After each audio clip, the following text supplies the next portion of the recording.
আল জামিউল মুসনাদুস সহিহ আল মুখতাসারু মিন উমুরি রাসূলিল্লাহি সাল্লাল্লাহু আলাইহি ওয়াসাল্লাম ওয়া সুনানিহি ওয়া আইয়ামিহি, আবু আব্দুল্লাহ মুহাম্মদ ইবনে ইসমাঈল আল বুখারী রাহমাতুল্লাহ আলাইহি তার কিতাবের 1890 নাম্বার হাদিস। আমি রেফারেন্স সহ বলে যাচ্ছি, আপনারা দেখবেন এই যে মিডিয়ার মাধ্যমে সারা ওয়ার্ল্ডে এগুলা ছড়িয়ে যাবে। 1890 নাম্বার হাদিসের মধ্যে এসেছে হযরত ওমর রাদিয়াল্লাহু তাআলা আনহু আল্লাহর কাছে দোয়া করতেন, আল্লাহুম্মা রযুকনি ফি শাহাদাতিন, আল্লাহুম্মা রযুকনি শাহাদাতান ফি সাবিলিক। ও আল্লাহ, আপনি আমাকে আপনার রাস্তায় শহীদ হওয়ার তৌফিক দান করে দিও, আমি যেন শাহাদাত বরণ করতে পারি। ওয়াজআল মাউতি ফি বালাদি রাসূলিকা মুহাম্মাদিন সাল্লাল্লাহু আলাইহি ওয়াসাল্লাম। হযরত ওমর দোয়া করতেন, আল্লাহ আমাকে আপনার রাস্তায় শহীদ হওয়ার তৌফিক দিও। আর দ্বিতীয় দোয়া হলো ওয়াজআল মাউতি ফি বালাদি রাসূলিকা মুহাম্মাদিন সাল্লাল্লাহু আলাইহি ওয়াসাল্লাম, আল্লাহ আপনার নবীর শহর মদিনা মুনওয়ারায় আমি উমরের মৃত্যু দান করে দিও। টুকের বাজার সিলেটের উদ্যোগে তৃতীয় বার্ষিক ওয়াজ ও দোয়ার মাহফিলের সম্মানিত সভাপতি সাহেবগণ আখিরি মুনাজাত পরিচালনা করবেন অত্র মসজিদের সম্মানিত খতিব বিশিষ্ট ইসলামী চিন্তাবিদ হযরত মাওলানা আব্দুল খালিক জিহাদি সাহেব বিয়ানীবাজারী সহ সার্বিক ব্যবস্থাপনায় জনাব হাজী মোহাম্মদ মফিদুল ইসলাম সাবেক সেনা কর্মকর্তা ও শিক্ষক। এছাড়াও আমার ডানে এবং বাম দিকে বসা আছেন অত্র গ্রামের সম্মানিত মুরব্বিয়ানে কেরাম, সামনে উপবিষ্ট মুরব্বী বাবারা, যুবক ভাইয়েরা, বেগুনা মাসুম বাচ্চারা, পর্দার আড়ালে মা ও বোনেরা, রাহমানি ওয়া রাহিমাকুমুল্লাহ। এইরকম একটা নুরানি ইরফানি জান্নাতি নুরানি মাহফিলে আমরা সকলে এসে উপস্থিত হতে পেরেছি। এই জন্য আমরা সকলে সমস্বরে উচ্চ আওয়াজে আমরা শুকরিয়া তান পড়ি আলহামদুলিল্লাহ। অসংখ্য গণিত দুরূদ আর সালামের হাদিয়া পেশ করছি আল্লাহর সৃষ্টির প্রধান আকর্ষণ রাহমাতুল লিল আলামিন নবীর খেদমত মুবারকে, যার উম্মত আল্লাহ পাক আপনাকে আমাকে কবুল করেছেন, মঞ্জুর করেছেন। জবান খুলে আরেকটি বার পরে আলহামদুলিল্লাহ।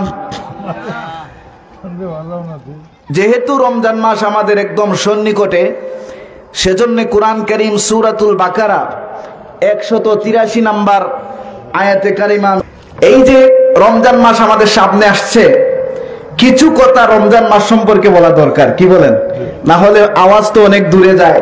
কেউ কেউ বলবেন হুজুর আসলেন, ওয়াজ কি যে করলেন, ঘটনা বলে চলে গেলেন। মর্তবাপূর্ণ মাস শাবান আমাদের কাছ থেকে বিদায় নিচ্ছে। আমাদের কাছে অতীব গুরুত্বপূর্ণ সময়, মাস আসতেছে রমজান।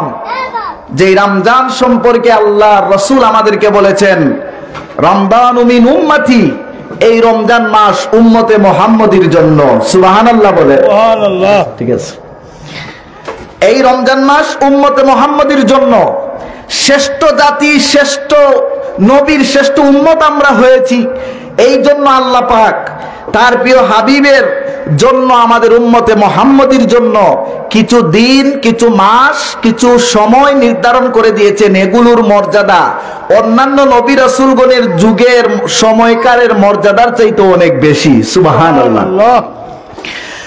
বাবারা আমার, মুরব্বী বাবারা, যুবক ভাইয়েরা আমার, আল্লাহ সুবহানাহু ওয়া তাআলা কুরআন কারীমের সূরাতুল বাকারার 183 নাম্বার আয়াতের মধ্যে উল্লেখ করেছেন, ইয়া আইয়ুহাল্লাযীনা আমানু কুতিবা আলাইকুমুস সিয়ামু কামা কুতিবা আলাল্লাযীনা মিন ক্বাবলিকুম লাআল্লাকুম তাত্তাকুন।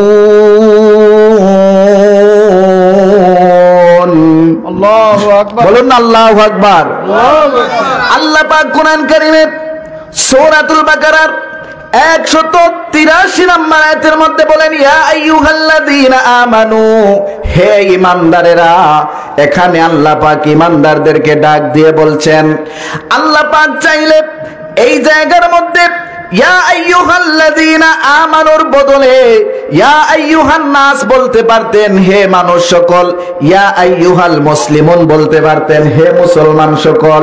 কিন্তু মুসলমানের মধ্যেও মুনাফিক থাকতে পারে, এই জন্য আমার আল্লাহ মুসলমানকে ডাক দিলেন না, ইমানদারদেরকে ডাক দিলেন। আমার আল্লাহ পাক এই আয়াতের মধ্যে ডাক দিয়ে বলতে পারতেন ইয়া আইয়ুহাল কাফিরুন, হে কাফের সম্প্রদায়। আল্লাহ পাক ডাক দিয়ে বলতে পারতেন ইয়া আইয়ুহাল মুশরিকুন, হে মুশরিক সম্প্রদায়। কিন্তু আল্লাহ পাক স্পেশাল ভাবে এখানে ইমানদারদেরকে ডাক দিয়ে বলেছেন, হে ইমানদারেরা, কুতিবা আলাইকুমুস সিয়াম, তোমাদের উপর আমার আল্লাহর পক্ষ থেকে সাওমকে ফরজ করা হয়েছে, রোজাকে ফরজ করা হয়েছে। সাহাবায়ে কেরাম জিজ্ঞেস করলেন, ইয়া রাসূলুল্লাহ, এই রোজাগুলো কি শুধু আমাদের জন্য ফরজ হয়েছে নাকি? আল্লাহ রাব্বুল আলামিন আয়াতের শেষ অংশের মধ্যে বললেন, না না, শুধু উম্মতে মুহাম্মাদের জন্য রোজাকে আমি আল্লাহ ফরজ করি নাই। কামা কুতিবা আলাল্লাযীনা মিন ক্বাবলিকুম, যেইভাবে তোমাদের পূর্ববর্তী অর্থাৎ আদম আলাইহিস সালাম থেকে শুরু করে ঈসা রুহুল্লাহ পর্যন্ত প্রত্যেক নবী রাসূলের উপর আমি আল্লাহ রোজা ফরজ করেছিলাম। প্রশ্ন জাগতে পারে, আল্লাহ পাক কেন আমাদের জন্য রোজা ফরজ করেছেন? আল্লাহ পাক নিজেই উত্তর দিয়ে বলছেন, ও আমার বান্দা বান্দিরা শোনো, কেন রোজা ফরজ করলাম? লাআল্লাকুম তাত্তাকুন, যাতে করে তোমরা মুত্তাকি হতে পারো। সুবহানাল্লাহ বলেন, যাতে করে তোমরা মুত্তাকি হতে পারো। আল্লাহ পাক কেন মুত্তাকি বললেন?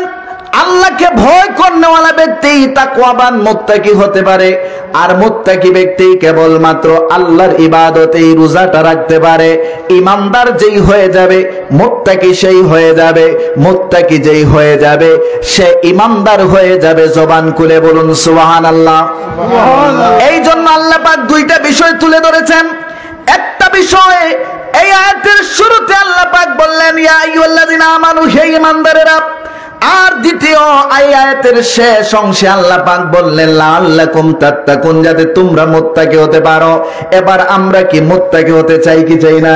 চাই। কি বলেন, চাই কি চাই না? আমরা মুত্তাকি হতে চাই। মুত্তাকি বান্দার কি ফায়দা, কি ফজিলত, আল্লাহর কাছে কতটুকু মর্যাদা থাকতে পারে, আমরা একটা হাদিস এখন সামনে নিয়ে আসব। এই আয়াতের আলোকে 3 থেকে 4টা হাদিস আপনাদের সামনে আমি উল্লেখ করব। আল জামিউল মুসনাদুস সহিহ আল মুখতাসারু মিন উমুরি রাসূলিল্লাহি সাল্লাল্লাহু আলাইহি ওয়াসাল্লাম ওয়া সুনানিহি ওয়া আইয়ামিহি, আবি আব্দুল্লাহ মুহাম্মদ ইবনে ইসমাঈল আল বুখারী রাহমাতুল্লাহি আলাইহি। আমরা যাকে সহিহ বুখারী নামে চিনি, এই কিতাবের এতটুকু লম্বা একটা নাম, যেই নামটা আপনাদের সামনে এখন আমি উল্লেখ করলাম, এই কিতাবের মধ্যে হাদিস নাম্বার আনা হয়েছে 1899 নাম্বার হাদিস।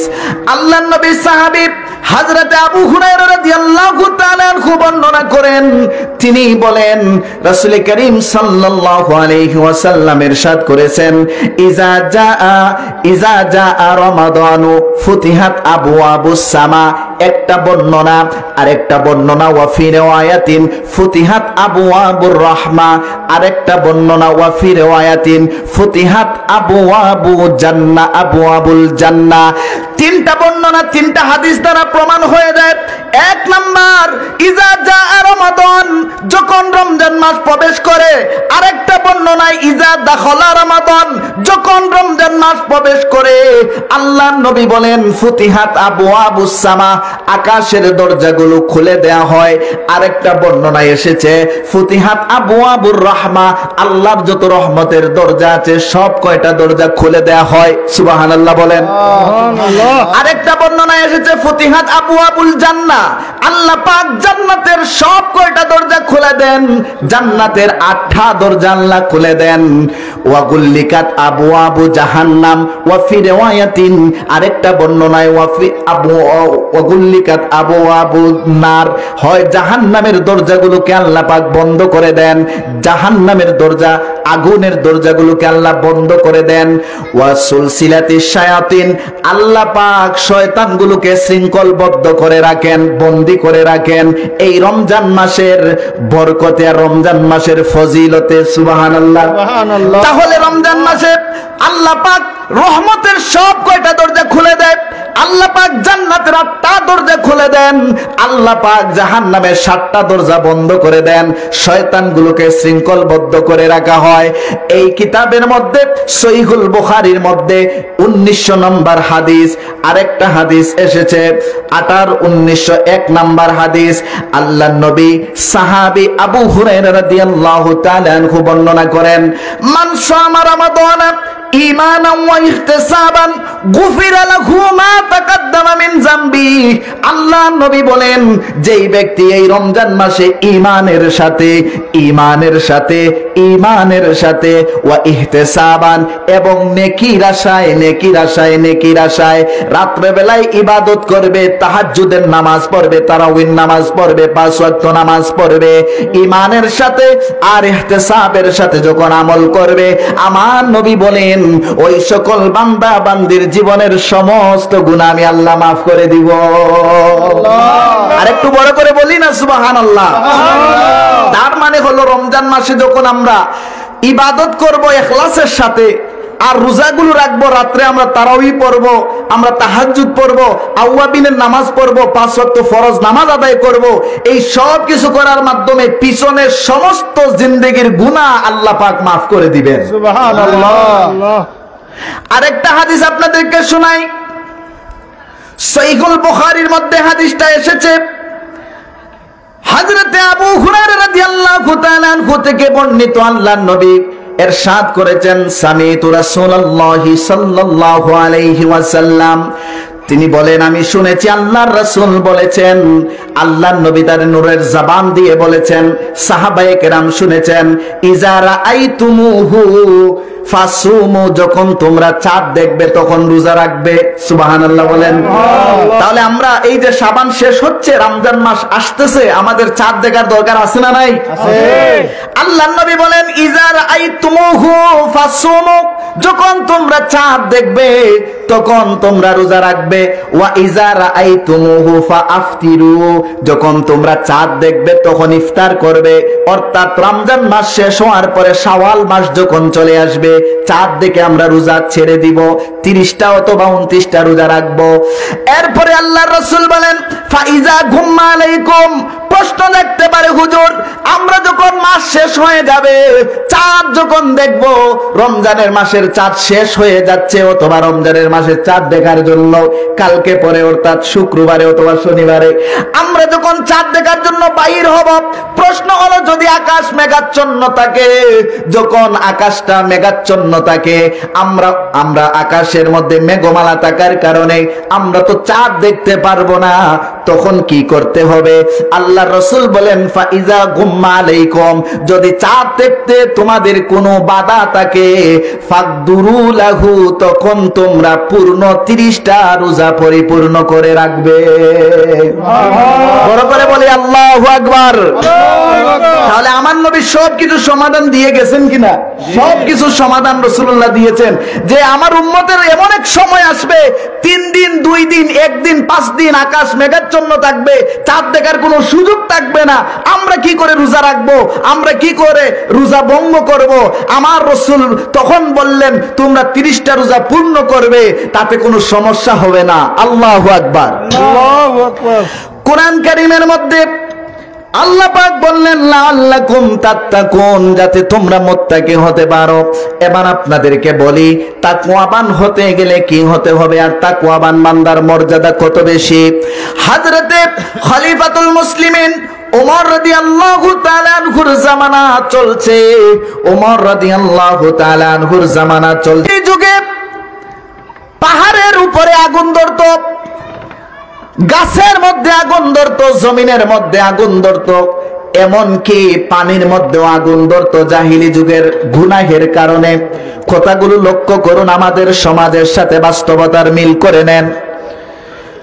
আমরা দেখেছি গত কয়েকদিন আগে আমেরিকার দেশের মধ্যে, আমেরিকার মধ্যে আমরা দেখেছি আমেরিকায় আগুন ধরে গিয়েছে।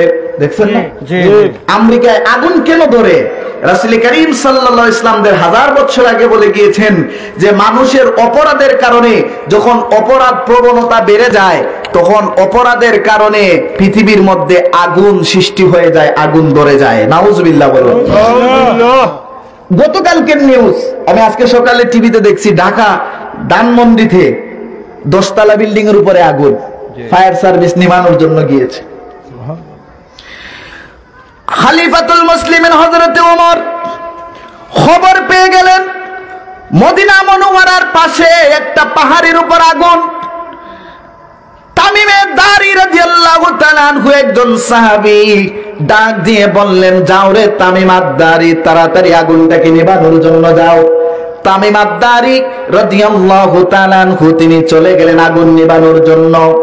পাহাড়ের কাছে গিয়ে দেখেন দাও দাও করে আগুন জ্বলছে, আগুনগুলো মদিনা মুনাওয়ারার দিকে আসতেছে।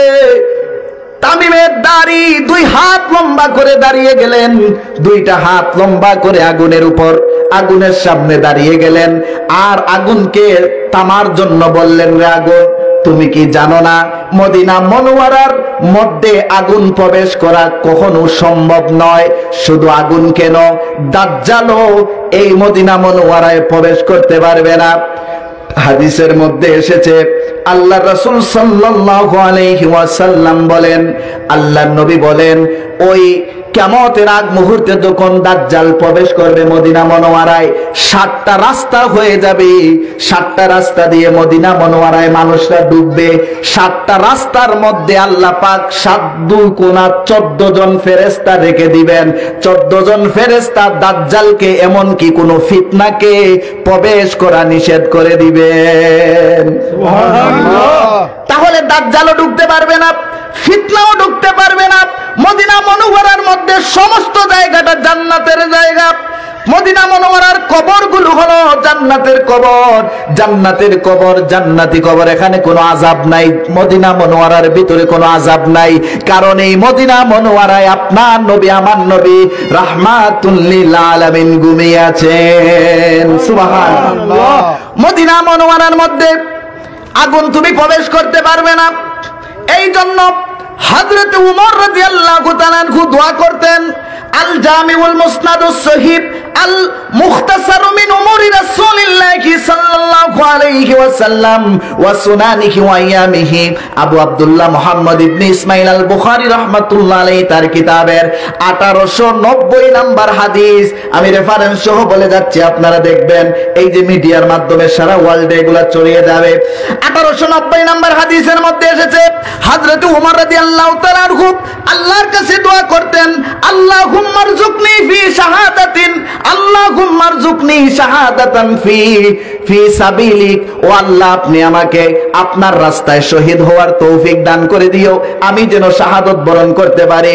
ওয়াজআল মাউতি ফি বালাদি রাসূলিকা মুহাম্মাদিন সাল্লাল্লাহু আলাইহি ওয়াসাল্লাম। হযরত ওমর দোয়া করতেন, আল্লাহ আমাকে আপনার রাস্তায় শহীদ হওয়ার তৌফিক দিও। আর দ্বিতীয় দোয়া হলো ওয়াজআল মাউতি ফি বালাদি রাসূলিকা মুহাম্মাদিন সাল্লাল্লাহু আলাইহি ওয়াসাল্লাম। আল্লাহ আপনার নবীর শহর মদিনা মুনাওয়ারায় আমি উমরের মৃত্যু দান করে দিও।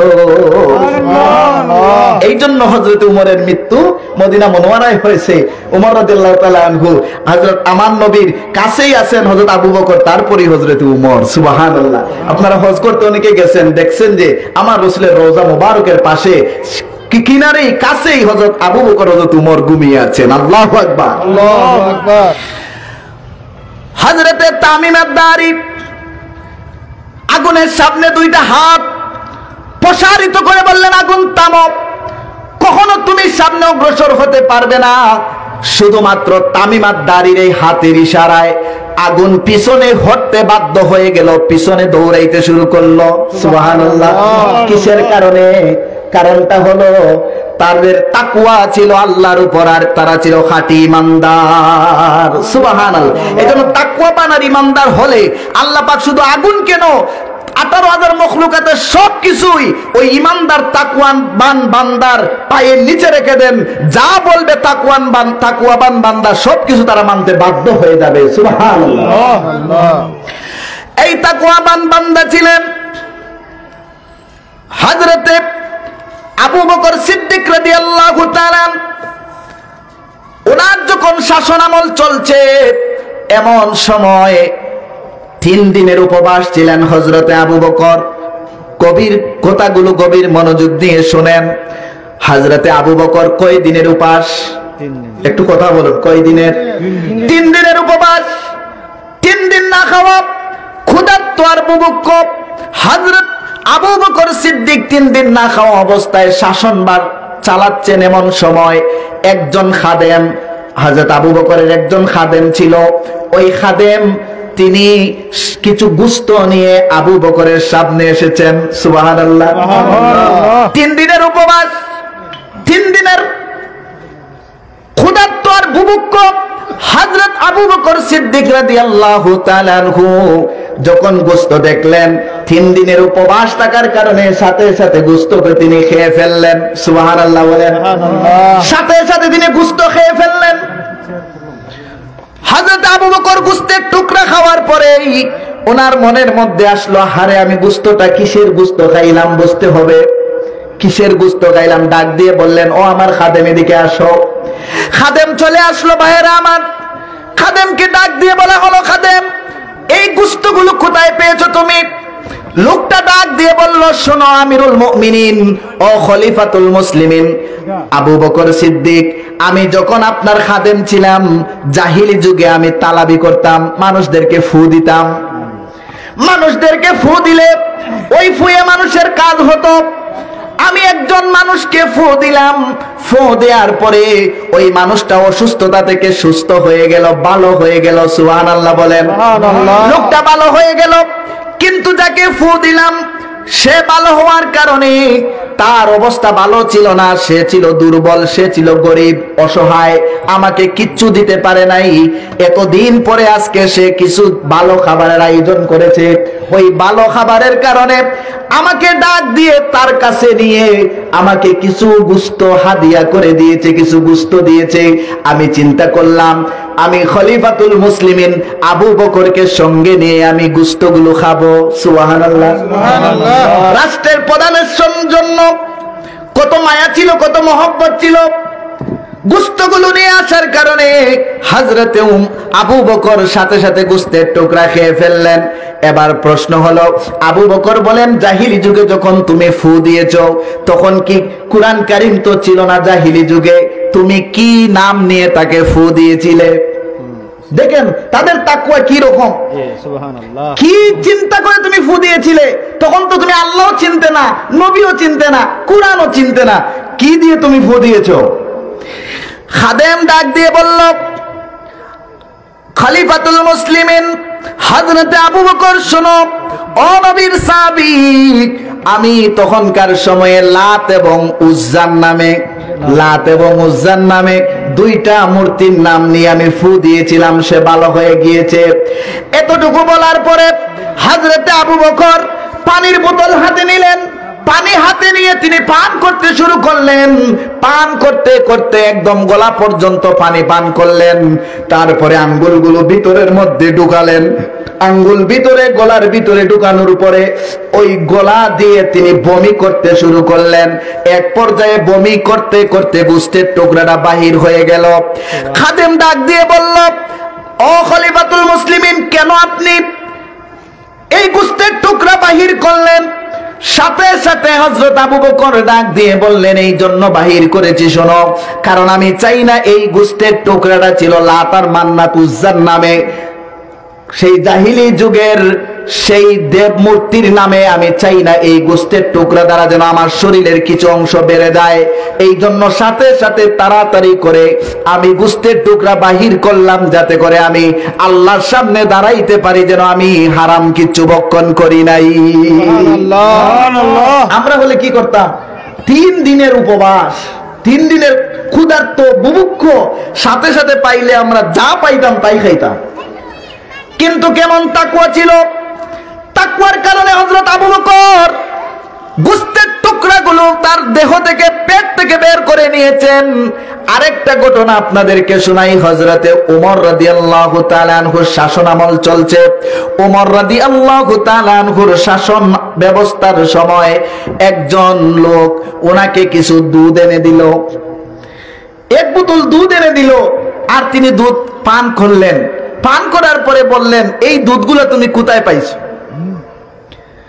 লোকটা বলল, শোনো, এই দুধগুলো আমি অতি নেহায়াত গরিব, আমি অতীব নেহায়াত, আমি এই বাইতুল মাল থেকে 7 দিন পরে পরে একজন গরিবকে দুধ দেয়া হয়। 7 দিন পরে আজকে আমার ভাগ্যে, আমার নসিবে হয়েছে এক বোতল দুধ আমি পান করতে পারবো। আমি চিন্তা করলাম, এই দুধগুলো আমি একা কেন পান করব? এই দুধগুলো আমি আমিরুল মুমিনিন হযরত উমরকে সাথে নিয়ে পান করব। সুবহানাল্লাহ। হযরত উমর এই কথা শোনার সাথে সাথে বোতল থেকে পানি নিয়ে, তিনি কুয়া থেকে পানি নিয়ে তিনি পানি পান করতে লাগলেন। পানি পান করতে করতে এক পর্যায়ে গলা পর্যন্ত পানি এসে গেল।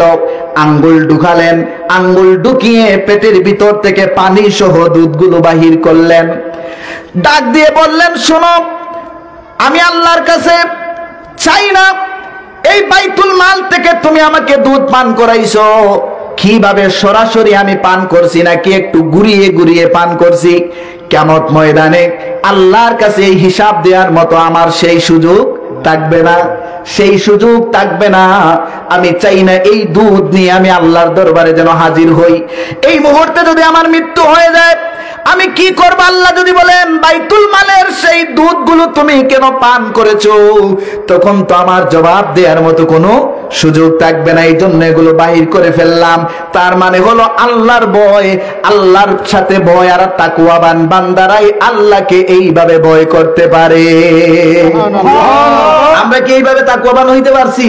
না। যদি তাকওয়াবান হইতাম তাহলে সুদ, ঘুষ, মদ, জুয়া, ইয়াবা, বাবা, নারী নির্যাতনার এইভাবে মানুষের বাড়ি বাড়ি ডাকাতি করার মতো আমাদের অভ্যাস হতো না। আল্লাহর নবী আমাদেরকে, সাহাবায়ে কেরামদেরকে শিক্ষা দিলেন।